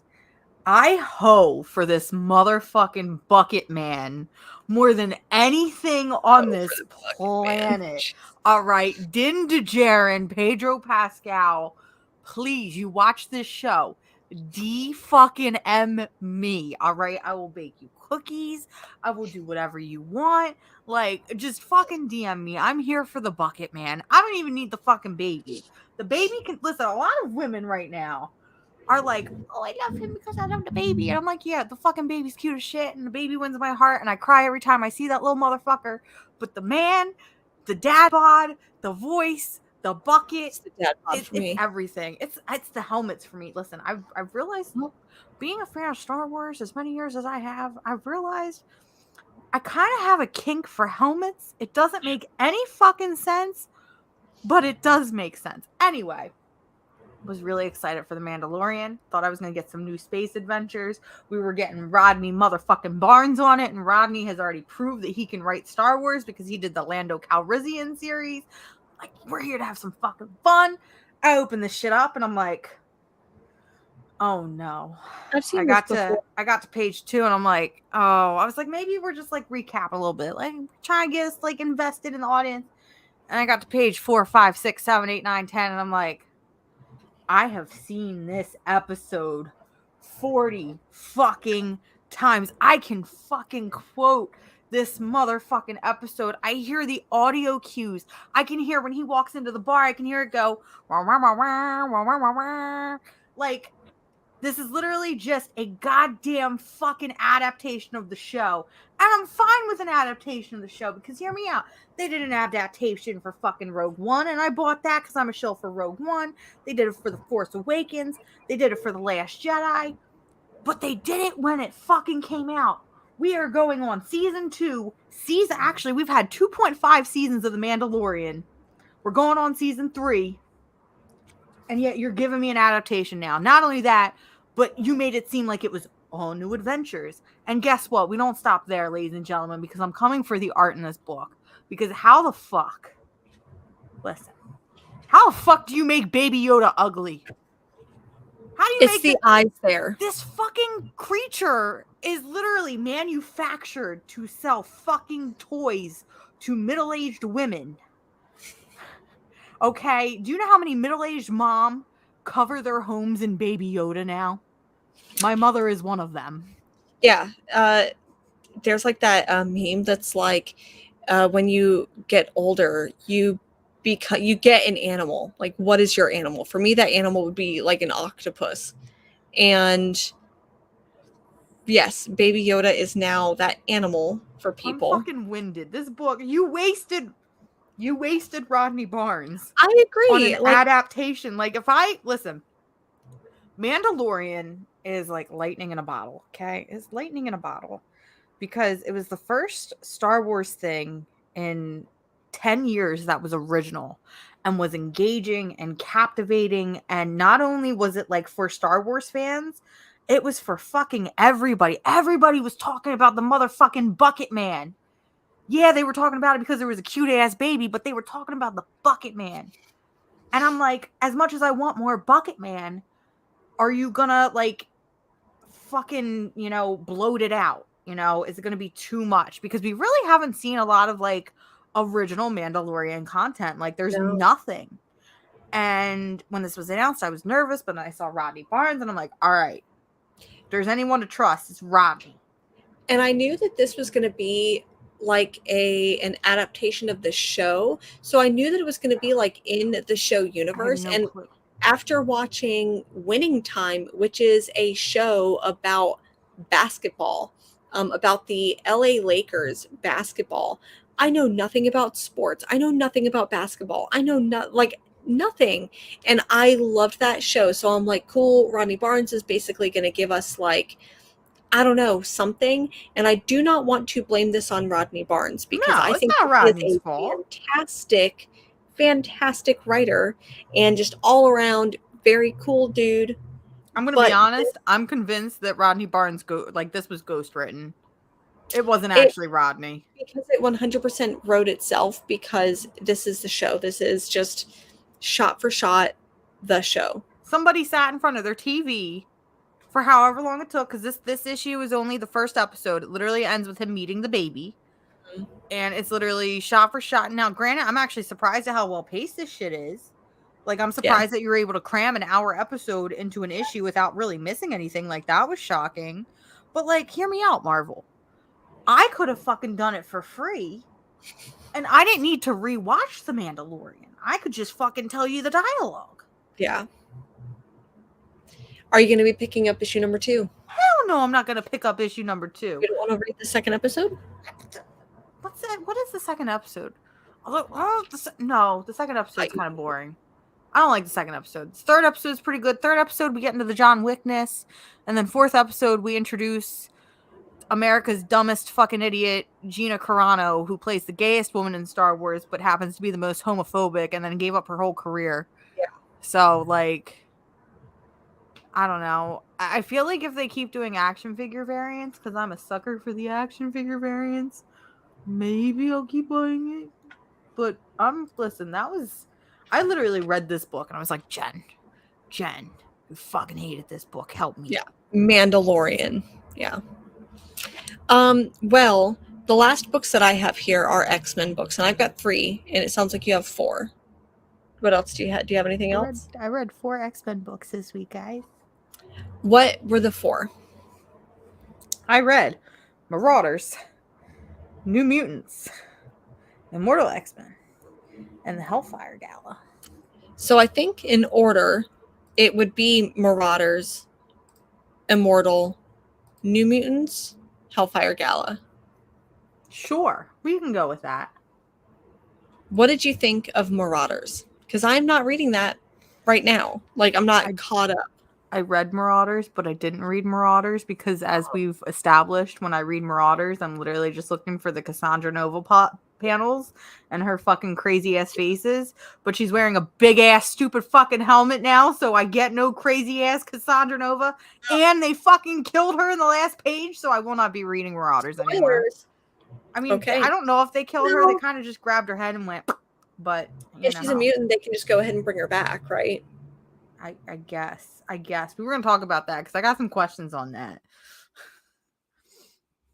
But yeah, that was Marauders. So the only other thing I can say about Marauders is, like, I keep seeing people bitch about the art in Marauders. I fucking love the art in Marauders. It is so interesting and dynamic to me. And right now it feels like all the X books except for New Mutants look the fucking same. Yeah. And Marauders is the one book that stands on its own. It gives me like Seven Secrets vibes. I love it. Oh, okay. Well, the next one would be Immortal X-Men, and I was a bad X person this week. Here's the cover. I didn't finish this book. So I can't really like tell you too much what's going on. I flipped through it really quick before the show. What did you think of Immortal X-Men? I got two covers. So Immortal X-Men has like been really missed for me. I'm gonna be honest, but 90% of these X books when I read them, I feel like I don't take in all the information. Mm. Like I read them, but I feel like I'm not comprehending them all because these books are so fucking dense. And there's a lot of And characters too. Like it's a lot. Immortal X-Men is the densest because it's written by Kieran Gillian. Like as soon as you slap his name on it, I was like, oh, I'm fucked. But this is like a cute little Emma Frost centric issue. Like we really get to see more of like her personal side. We get this really great monologue that I really, really enjoyed where she talks about how she sleeps in her diamond form Yeah. because she doesn't tell a lot of people, but she constantly feels vulnerable. And I'm like, Emma Frost gives off this like bad bitch, nothing can touch me energy. And I think that's one of the things I love about her. So being able to see her vulnerability and knowing that like she has a weakness, I really, really like that. I don't know. I just like just give me an Emma Frost series already. Like why it is 2022. Please give me a Emma Frost series that is not done by Greg Horn and is not made for 12-year-old boys. Like, can I get that? Is that allowed? Yes, it should 100% be allowed. I just have to say, I want an Emma Frost book that has nothing to do with fucking Shaw or Mr. Sinister or Cyclops. Yeah, like I want nothing to do with them boys. Just give me like just Emma Frost and maybe Mystique and Destiny. That'd be fun. So we also got New Mutants. This was one of the books that I read.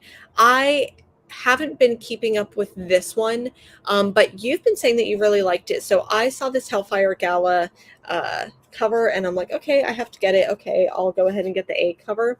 I loved this book so much because there's moments in it where we get Ilyana going back into her past, like when she was just a wee Like in babe. her mind almost. Yeah, and it's all set to like an Alice in Wonderland. So this was my favorite book of the week. I was really surprised. So I really liked New Mutants, because I like magic, and this has been a very magic heavy arc. Very magic Madeline Pryor heavy arc. Yes. Yeah. And I'm like, all right, I'm here for this combined with the artwork. And I'm starting to realize, I feel like I started to catch on halfway through this issue that the past like 2 issues have been like in Magic's head, because last issue we saw old lady Magic and it was like a post-apocalyptic Days of Future Past-esque future where she's like holding the line at the end of the earth, and now we're going back in time. And I really like, while I haven't read it yet, we get to see references into the original Magic miniseries that came out in the 80s. The Ilyana, is it Magic and Storm? Or Magic and Storm or something like that. Yeah. But again, with this whole backdrop of it being an Alice in Wonderland, it basically took that Alice book from Dan Panosian right now, and it basically was like, fuck you, here's the actual Alice in Wonderland book that people want. You get some really great moments with her and Colossus, and you get some really great moments between older Ilyana and younger Ilyana being like, I wish that you didn't have to go through the things that you went through. And then you have younger Ilyana being like, well, I'm really glad that I went through those things because then I got to become you. And I'm like, oh, we're unearthing trauma and childhood trauma and the idea that your older self is the person that your younger self needed the entire time. And I'm like, oh, yeah, I love this. Ilyana like gets to heal her inner child with this, and I think that out of any character, like she needs it the most. So I'm really glad that she got that. I'm probably gonna keep up with New Mutants. Like I'm gonna try to go back and read 1 through 26 and then keep up with it from here. So I was talking to John about this because John's Comics with Kids made a really great Instagram post where he was posting like old like comic letters from older X-Men about how they hated how much like pagan stuff was in X-Men, and with magic being like pagany. And I'm like, you know what, John? This kind of sparked a need inside of me. And that need being like, I want like a magic miniseries that explores her more mystical and witchy side, and like maybe the ideas of like paganism across the world, and like pagan cultures, and like witchcraft in different cultures, in the way that we saw Scarlet Witch, where Yeah. it's like going to all these different countries and cultures and witchcraft and discovering yourself. I want that for magic. And then eventually I'll just get my like bad bitch witch girl team up with like Madeline Pryor and Scarlet Witch and Magic and Clea, and then I could be happy for the rest of my life. Marvel, I'm available. Please Yeah. DM We're me. literally pitching this to you as we speak. So, yeah, it's the little things in life, guys. Well, the last book on the list, there was an event called the Hellfire Gala. Now, I will say, I feel like the Hellfire Gala this year was a lot less bombastic than it was last year. Like, I feel like it was a straight up event last year where this just wasn't. There's a lot of good moments in this book, but then there were a few that I'm like, why did you even need to put that in this book? So, like, spoiler alert, there's a moment where we find out that Myra took over the body of Mary Jane. Moira took over the body of Mary Jane Watson, I guess. She's just an asshole, isn't she? Yeah. And so, like, Spider-Man goes to rescue her, but then there's like this little thing that's like, see how this ends up in issue whatever of Spider-Man or something like that. And I'm like, why did you even add it into the Hellfire Gala if it anyways? What did you think of the Hellfire Gala this year? I kind of enjoyed it because I kind of like, this kind of gives me like what I've been wanting from X-Men all along, where it's just like the X-Men vibing and hanging out and chilling and like having fun and doing like normal stuff like gambling and drinking, and like I like seeing all the different characters and all their crazy ass fucking outfits. I like seeing like Doctor Doom and them being like, you know, what person would you want them to resurrect, Doom? And I'm like, Yeah. like, because this book is insane. It drops the bombshell on the rest of the world that like, hey, the X-Men are pretty much fucking immortal and they can bring them back whenever they want. And like, you have people like Clea showing up where it's like, hey, by the way, my husband's dead. And last time I checked, y'all were friends. So y'all gonna revive him or what? And they're like, well, it's like only for people with the X gene. Yeah. And so, like, in Humans, it sounds like might try to go against the X-Men in a very big way. So, like, the X-Men over the last couple of years of X books, it's been like, well, they've got the flower that can help cure diseases in humans, and and we're basically going to give it to you for free at a loss to us, just so you recognize our humanity. Like the X people, X-Men, mutants are like, just recognize Krakoa as a sovereign nation. Let us be who we are. We'll give you this in exchange for just leave us the fuck alone. And then, yeah, humans find out, well, not only do they have that, but they've been resurrecting mutants this whole time. And so it's like, well, there were, and I think it was Emma Frost in this who like makes the point, who she's like, we deserve that because how many mutants were killed by the Sentinels? Like, and so like when I think about X-Men as an allegory, whether it was intended as this or not, as an allegory for queer people, and I think about how many queer people, a generation of queer people, were lost to the AIDS epidemic. Fuck you, Ronald Reagan. That's why I'm gonna resurrect you and kill you again. Yeah. So when I think about that conversation that she has, where it's like, no, like, maybe we'll get around to you if we can, if there's the technology, if we find it, but we're gonna get X people first because they deserve it. So I think that this is building up to a pretty big conflict clash. But this did bring us a new X team. Which I'm really confused about because I feel like we just got a new X team. Well, and also I didn't realize it was such a big deal to announce like an X team. Like, like is being a part of the X team in like Krakoa land, like is that essentially like BTS where it's like it's a big fucking deal who's in it? Yes. 100% because it gets like voted on. So we've got who votes for it though? All the mutants. Oh. So we've got Firestorm, Iceman, Magic, oh my goodness, I can't think of Jean Grey and Cyclops, which I'm not. Lame. Yeah, just can we just kill Cyclops and like keep him dead? Cyclops. Is that allowed? Yeah. Like the fact that this book opened with like naked Cyclops was like a plight to humanity. Who approved this? Gail Simone, please help. Kill Cyclops. Yeah, there's a moment where we get to see some maybe Jean Grey titty here. He's a 10, but his favorite X-Men is Cyclops. Maybe a 2. I don't know. Sorry. He's definitely not a 10 if his favorite X-Men is Cyclops. Yeah. I will say, the one thing that I really like about this book is Wolverine. And when I say Wolverine, I mean Lara Kinney. Is Wolverine confirmed bisexual? Because hashtag hear me out.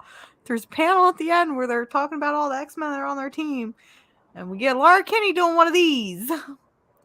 And only bisexual people. Listen, go to my Facebook page. Go to my Instagram page. Look at every fucking selfie I've ever taken. I am doing one of these. I think there's Why? Because I'm bisexual. I think we even get the trademark bisexual lighting. Like, she's doing one of these. Marvel. Like, if you're... who wrote this? Jerry, Gary, Duggan, Dugan? Is that who wrote this? Jerry, Gary? Is that him? Is that Jer Bear? Yeah, it's Jer Bear. The only thing about this book that I'm like mad about, it's not even something I can really be mad about, but I'm gonna be mad about it. We get this really cute fucking panel, Scarlet Witch and Polaris hanging out, being sisters. Give me a whole fucking book already, god damn it. Let my Maximoff siblings heal. Give me. I know I've been pitching for a Wolverine family book for years, and I still want my Wolverine family book. Give me a fucking Maximoff family book. Like, I know we kind of got it with Trials of Magneto, but, like, can I get that times, like, 10? Please? Yes, 100%. As soon as I saw them together, I'm like, they deserve happiness. Like, they deserve to hang out and just heal. Yeah. That's all I want. But, yeah, that was X Saga. X-Men Saga, Excala. I guess we're getting one of these every year now. I guess last year was so popular that now we're just going to keep getting them, which I'm all for. So I'm going to, pose our question, our final question of the night. Because Bobby had left a comment about, what are you wearing to the Hellfire Gala? And it's like, who gives a fuck about what I'm wearing? Like, listen, I'm never going to be able to top Emma Frost anyway. So no matter what I wear, it's going to be bullshit. The question is, who are you taking as your date to the And is it an X-Men person or? No, it could be any Marvel character. Who are you taking as your date to the Hellfire Gala? Because I think I've already got mine. And while it's obvious, I have a reason behind it. I don't necessarily have a reason behind it other than, the trademark horniness that I mentioned earlier. Magneto. I would actually say Magic. If I could, it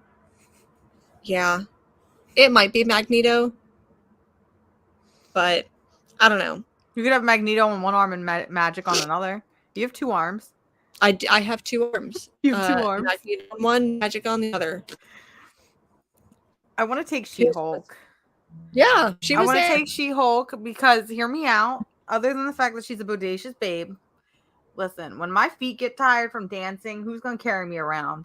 When I'm drunk as fuck, because Krakoans have good alcohol. Like, listen, their alcohol is probably like 0.78%.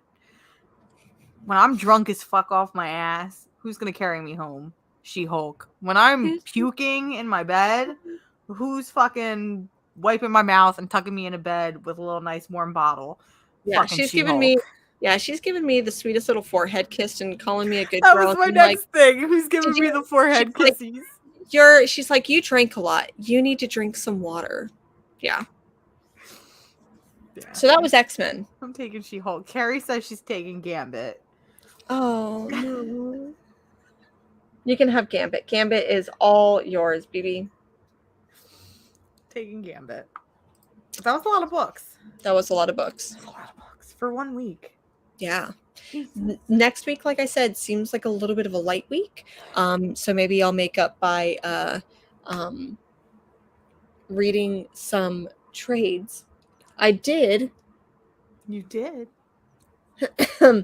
get a book this week, and it's not right here, and it makes me really sad. But when I was at the shop this Wednesday, checking out like I normally do, about to head around and pick up a waffle, when someone walks into the shop, and Nick, who is behind the counter, says to this person, "Oh, do you know Jennifer?" Give me one.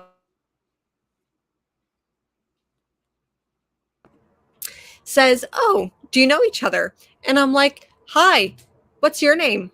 "I'm Jennifer." And they're like, "Oh, my name is Wyatt." Let me give you this book.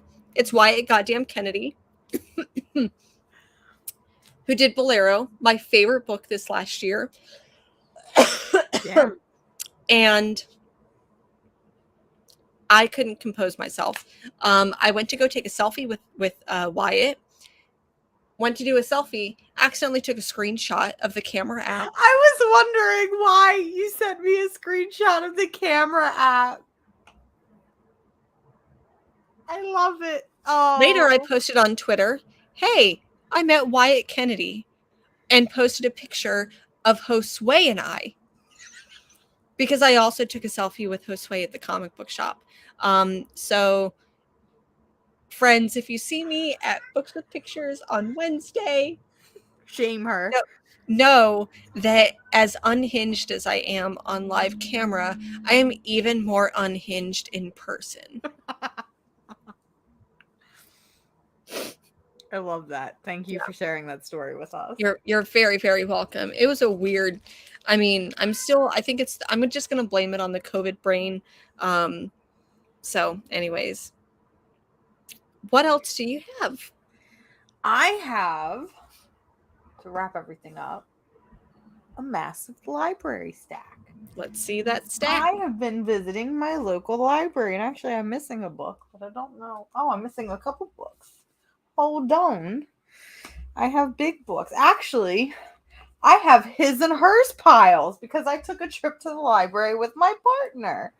So I'll show you the hers first. Let's see it. So the first book is the original graphic novel Clementine, published by Image Comics. It's done by Tilly Walden. I'm about a quarter of the way through this, and I'm not loving this so far. I think the pacing's really weird. I would agree. Get to at least the halfway point and it starts to move along, because at that point you meet the, like, I would say the Amish kid, like whatever he is. Yeah. And she's like kind of traveling with him. It 100%. Okay. This is a great book. I was really excited for this book, so I'm hoping it does better. Like, this is the one book, so when I like sit there and I like order a million books and I wait for them all to come in, like there's always that one book where I'm like, it always comes in last, and it's always the one I'm most excited for, and this was it. So I'm like, why are you sucking so goddamn much? I'm a Star Wars hoe, and a little show called Obi-Wan Kenobi came out. And of course, I'm like, I need more Darth Vader content.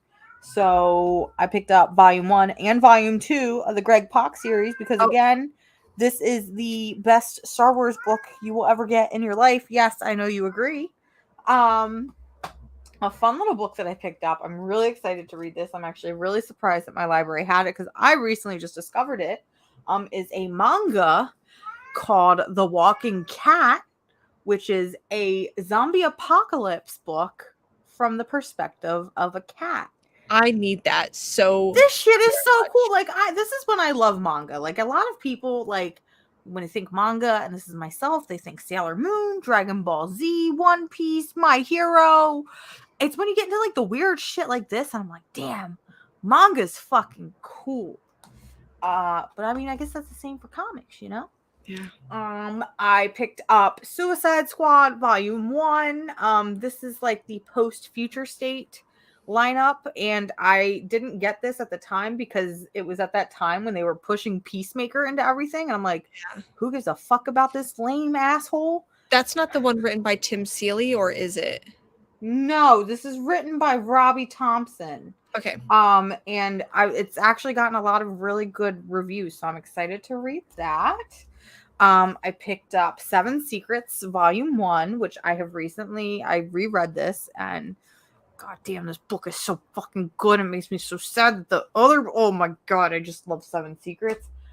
And then I picked up Editor's note, see last episode. I picked up Mouse because I've never read this book, and with all the hub about it, I'm like, I wanna read this, but I'm gonna tell you right now, checking this out at the library was a little awkward because the librarian definitely gave me a look.